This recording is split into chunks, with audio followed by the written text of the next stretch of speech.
ತೇಜಸ್ವಿ RJDನ ತೇಜಸ್ವಿ ಯಾದವ್ ಅವ್ರಿಗೆ ಅವ್ರು ಮುಖ್ಯಮಂತ್ರಿ ಅಭ್ಯರ್ಥಿ ಅಂತೇಳಿ ಘೋಷಣೆ ಮಾಡಿರ್ತಾರೆ. ಎಲ್ಲ ಒಂದ್ ಕಡೆ ಈ ಜಂಗಲ್ ರಾಜ್ ಹಿನ್ನೆಲೆಯೇ ಇವ್ರಿಗೆ ಹೊಡೆತ ಬಿತ್ತಾ ಈ ಒಂದು ಪಕ್ಷಕ್ಕೆ ತೇಜಸ್ವಿ ಯಾದವ್? ನೀವು ಜಂಗಲ್ ರಾಜು ಅದು ಬಂದ್ಬಿಟ್ಟಿದೆ. ಬಿಹಾರ ಅಂದ್ರೆ ಇವತ್ತೇನು ಕಡಿಮೆ ಆಗಿಲ್ಲ, ಅದಿದ್ದೇ ಇದೆ, ಈಗಲೂ ಇದೆ. ಈಗಲೇ JDU ಅಭ್ಯರ್ಥಿನ ಮರ್ಡರ್ ಕೇಸಲ್ಲಿ ಹಾಲಿ JDU ಅಭ್ಯರ್ಥಿನ ಅರೆಸ್ಟ್ ಮಾಡಿ ತಗೊಂಡೋಗಿದ್ರು.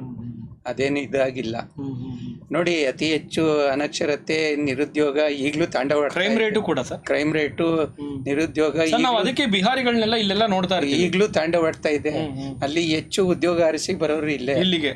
ಆಮೇಲೆ ನಿಮಗೆ ನಾನು ಹೇಳಿದ್ನಲ್ಲ, ಅತಿ ಹೆಚ್ಚು ವಿದ್ಯಾವಂತರು IAS IPSಗಳು ಅಲ್ಲೇ ಇರೋದು. ಅತಿ ಹೆಚ್ಚು ನಿರುದ್ಯೋಗಿಗಳು, ಅನಕ್ಷರಸ್ಥರು ಇರೋದು ಅಲ್ಲೇ. ಅದಕ್ಕೆ ಡಿಫ್ರೆಂಟ್ ಸ್ಟೇಟು ಬಿಹಾರ ಅಂತ ಹೇಳಿ ನೀವು ಒಂದ್ ಕಡೆ ಹೇಳಿದ್ರಿ. ಈಗ ನಿಮ್ಮ ಬಾಯಿಲಿಂದಲೇ ಬಂದಿದ್ದು ನಿರುದ್ಯೋಗ ಸಮಸ್ಯೆ ಕೂಡ ಇದೆ, ಅನಕ್ಷರಸ್ಥರ ಸಮಸ್ಯೆ ಕೂಡ ಇದೆ ಅಂತ ಹೇಳ್ತೀರಿ. ಇನ್ನೊಂದು ಕಡೆ ನೀವು ಹೇಳಿದಂತೆ ನಿತೀಶ್ ಕುಮಾರ್ ಅವರು ಬರೋಬ್ಬರಿ 20 ವರ್ಷಗಳ ಕಾಲ ಅಲ್ಲಿ ಅಧಿಕಾರವನ್ನ ನಡೆಸ್ತಾರಲ್ಲ, ಇದೆಲ್ಲವನ್ನು ಯಾಕೆ ಸರಿಪಡಿಸ್ಕೊಳ್ಳೋದಕ್ಕಾಗ್ಲಿಲ್ವಾ? ಇವತ್ತು ಕೂಡ ಅಲ್ಲಿ ನಿರುದ್ಯೋಗ ಸಮಸ್ಯೆ ಅತಿ ಹೆಚ್ಚು ತಾಂಡವಾಡ್ತಾ ಇರುವಂತದ್ದು. ಎಲ್ಲ ಒಂದ್ ಕಡೆ ಅಧಿಕಾರದಲ್ಲಿ ಅವ್ರ ವೈಫಲ್ಯನೂ ಕೂಡ ಅದನ್ನ ಜನ ಇದ್ರು ಕೂಡ ಇವತ್ತು ಅವ್ರಿಗೆ ಅದೇ ಬಂದಿಲ್ಲ. ಜನ ಕೈ ಹಿಡ್ದಿದ್ದಾರೆ. ಇಲ್ಲಿ ನಿಮಗೆ ಮಹಿಳೆಯರದಿದೆಯಲ್ಲ, ಮಹಿಳೆಯರದು ಓಟು ಪ್ಲಸ್ ಆಗಿದೆ ಅವ್ರಿಗೆ. ಇನ್ನು ಜಂಗಲ್ ರಾಜ್ ವಿಚಾರಕ್ಕೆ ಬರೋದಾದ್ರೆ ಸರ್, ಏನ್ ಆ ಜಂಗಲ್ ರಾಜು ಯಾಕೆ ಇವ್ರಿಗೆ ಹಣೆಪಟ್ಟಿ ಯಾಕೆ ಅಂತೇಳಿ RJDಗೆ ಆಗಿತ್ತು? ಲಾಲು ಪ್ರಸಾದ್ ಆಡಳಿತದಲ್ಲಿ ಮೇವು ಹಗರಣದಿಂದ ಮೇವು ಹಗರಣ ಆಮೇಲೆ ಬಂತು. ಆಗ ಲಾಲು ಪ್ರಸಾದ್ ಆಡಳಿತದಲ್ಲಿ ತುಂಬಾ ಪ್ರಾಬ್ಲಮ್ ಇತ್ತು. ಅಲ್ಲಿ ಓಡಾಡೋದು ಸ್ವಲ್ಪ ಕಷ್ಟ ಇತ್ತು, ಜನಸಾಮಾನ್ಯರಿಗೆ ತುಂಬಾ ತೊಂದರೆ ಇತ್ತು. ಆ ರೀತಿಯಾಗಿ ಅದು ಜಂಗಲ್ ರಾಜ್ ಅಂತಲೇ ಇತ್ತು. ಮುಕ್ತವಾಗಿ ಚುನಾವಣೆ ನಡೆಸೋದೇ ಕಷ್ಟ ಇತ್ತು ಅಲ್ಲಿ. ನಾವು ಈ ಸಿನಿಮಾಗಳಲ್ಲೆಲ್ಲ ನೋಡ್ತೀವಿ ಈ ರೀತಿ ಬಿಹಾರಿಗಳದ್ದು ಡಕಾಯಿತಿ ಮಾಡುವಂಥದ್ದು, ಕೊಲೆ ಹಗರಣಗಳು ಮಾಡುವಂಥದ್ದು, ಅತ್ಯಾಚಾರ ಮಾಡೋದು ಸಿನಿಮಾಗಳಲ್ಲಿ ನೋಡ್ತೀವಿ. ಈಗ ನಿಮಗೆ ಎಲೆಕ್ಟ್ರಾನಿಕ್ ಮಿಷಿನ್ ಬಂದಿದೆ.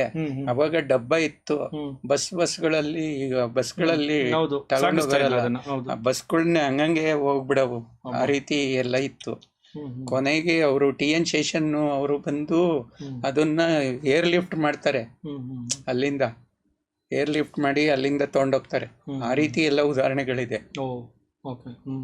ಸರ್, ಇನ್ನು ಅಭಿವೃದ್ಧಿಯಲ್ಲಿ ಈ ರೀತಿಯ ಹಿಂದುಳಿದಿರುವಂತಹ ಈ ಬಿಹಾರ, ಈಗ BJP ಕೂಡ ಅಲ್ಲಿ ತನ್ನ ಒಂದು ಸಂಖ್ಯಾಬಲವನ್ನ ಅಂದ್ರೆ NDA ಮೈತ್ರಿಕೂಟ ಅಂದ್ರೆ JDU ಜೊತೆ ಸೇರ್ಕೊಂಡು ಈ ಬಾರಿ ಅಧಿಕಾರ ಸ್ಥಾಪನೆ ಮಾಡುತ್ತಲ್ಲ, ಆ ನಿಟ್ಟಿನಲ್ಲಿ ಏನಾದರೂ ಅಭಿವೃದ್ಧಿಗೆ ಒಂದಷ್ಟು BJP ಕೂಡ ಒತ್ತು ಕೊಡ್ಬೋದಾ? ಕೊಡ್ಲೇಬೇಕು.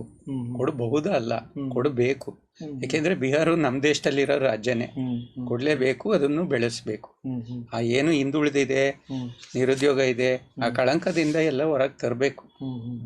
ಸರ್, ಇನ್ನು ನಮ್ಮ ರಾಜ್ಯದ ವಿಚಾರಕ್ಕೆ ಬಂದು ಮಾತನಾಡೋದಾದ್ರೆ, JDS ಪ್ರಾದೇಶಿಕ ಪಕ್ಷ ನಮ್ಮ ಬಿಹಾರದಲ್ಲಿ ಎಷ್ಟು ಪ್ರಬಲವಾಗಿ ಅಲ್ಲಿ ಬೇರೂರಿದೆ, ಇಲ್ಲಿಯೂ ಕೂಡ ಅಂತಹ ಸಾಧ್ಯತೆಗಳು ಮುಂದಿನ ಚುನಾವಣೆಯಲ್ಲಿ ಮಾಡ್ಬೋದಾ ಅಂತಹದೊಂದು. ಯಾಕಂದರೆ ಗ್ರಾಮ ವಾಸ್ತವ್ಯದಂಥ ಅದ್ಭುತವಾದಂಥ ಕಾರ್ಯಕ್ರಮಗಳನ್ನು ಕೊಟ್ಟಂಥ ಕುಮಾರಸ್ವಾಮಿ ಅವರು ಆ ನಿಟ್ಟಿನಲ್ಲಿ, ಅಥವಾ ಈ ಬಿಹಾರ ಚುನಾವಣೆಯ ಫಲಿತಾಂಶವನ್ನು ನೋಡಿಕೊಂಡಾದರೂ ಈ ಬುದ್ಧಿ ಕಲಿಬೋದಾ ಅಂತೇಳಿ. ಈಗ ಅವ್ರ ಕೈಲಿ ಅಧಿಕಾರ ಇಲ್ಲ, JDS ಕೈಲಿ ಈಗ ಅಧಿಕಾರ ಇಲ್ಲ. ಅಂದರೆ ಸೆಂಟ್ರಲಲ್ಲಿ ಇದ್ದಾರೆ, ರಾಜ್ಯದಲ್ಲಿ ಇಲ್ಲ. First 20 months good administrative Kumaraswamy. Next ಅಷ್ಟು ಬರಲಿಲ್ಲ ಅವ್ರದ್ದು. ಬಟ್ ಈಗೇನು ಮತ್ತೆ ಅವರು ಏನು BJP ಜೊತೆಗೆ ಹೋಗಿದ್ದಾರೆ.